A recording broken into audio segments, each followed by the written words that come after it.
Welcome to our 5 on 5. Pleased to welcome back Oregon Secretary of State Dennis Richardson. Good to see you, Mr. Secretary. Good to be here with you. Welcome home to the Rogue Valley. I'm grateful to be home. It's a good holiday weekend, good chance to come home. So I want to start with you deciding and announcing that you're not going to run for governor next year. Tell us about that. Well, there's a lot of discussion about it. And there's more Republicans that are getting into a primary, and Newt Bueller's already mentioned he's running, and Kate Brown's raised $1.5 million so far. And I wanted just to make it clear that I'm focused on being the best Secretary of State that I can be. I've got so many things that we're working on, and for me to do a good job, I need to focus on that and not immediately go into a campaign that'll take another year. So I'm focusing on being a Secretary of State and doing all the things that I promised about greater transparency, accountability, and restoring greater trust in this organization and hopefully state government. You created audit alerts as part of coming into office, the biggest being the concern of misspent Oregon Medicaid funds that you brought public back in May. Where does that stand today? Well, they just made an announcement by OHA that they have finished the 115,000 people that hadn't had their eligibility determined, some of them for as long as 4 years. And in Oregon, you have to have your eligibility determined every year or you lose benefits. So what we said is that there could be $37 million a month that could be wasted, meaning it's going for those that are ineligible and not going toward those that need the care the most.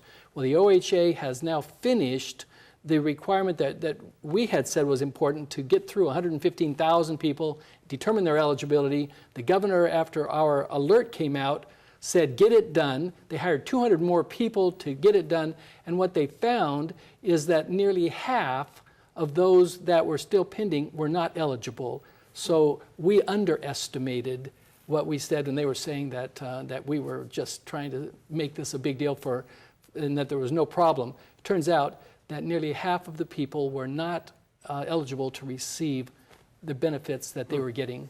Will the state be able to recoup some of that money? No, no, they'll just look ahead, but it was important for them to get through this so that now they can focus on nearly 1 million people that are on Medicaid in Oregon alone to ensure that their eligibility is checked every year to assure that we're not spending money where we could be spending it in a better place. I want to ask you about your relationship with the governor. You guys both work in Salem now. I don't know how closely, if at all, you guys work together. What is communication like between you guys when it comes to audits like this?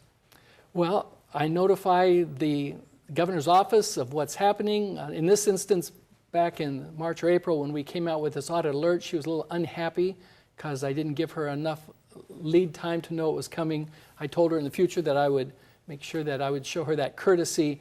But as a result of that audit alert, the legislature became aware of the problem before they passed the OHA's budget. And that allowed them to do the oversight that we elect them to do. So it worked out very well. I get along fine with Kate Brown, and I don't see her very often. She's on the campaign trail a lot. We're going to take a quick break. Much more in just a moment. Stay with us.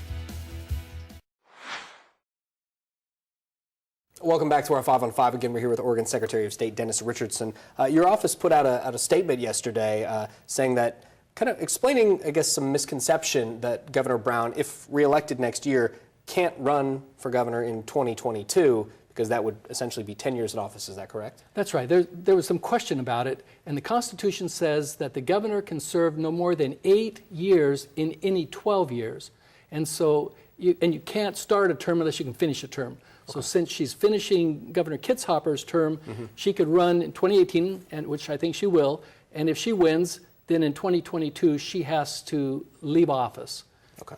And obviously she'd come back later, like for previous governors or anything like that, but she can't elect to serve 2 or anything like that. That's right. She can't, because she can't serve more than 8 years out of any 12. Okay. And so we already talked about how you're not running for governor, but you're starting a program called Oregon's Kid Governor. What is this? This is an exciting time. We're really focusing on civics education for kids. And so this is for 5th graders across the state. We'll have it's all set up so that they will learn about what state government's like, the degrees, what a governor does, how elections work, and then they can run for governor and be voted on by 5th graders across the state. And then we will have an inauguration, there'll be press conferences, we'll record lessons for other 5th graders on civics, so it'll be peer teaching a peer. Wow, very exciting. It's a great thing to get kids involved with politics. Right. Okay, very cool. Good to see you. It's my pleasure. Thank you. Stay with us. We'll be right back.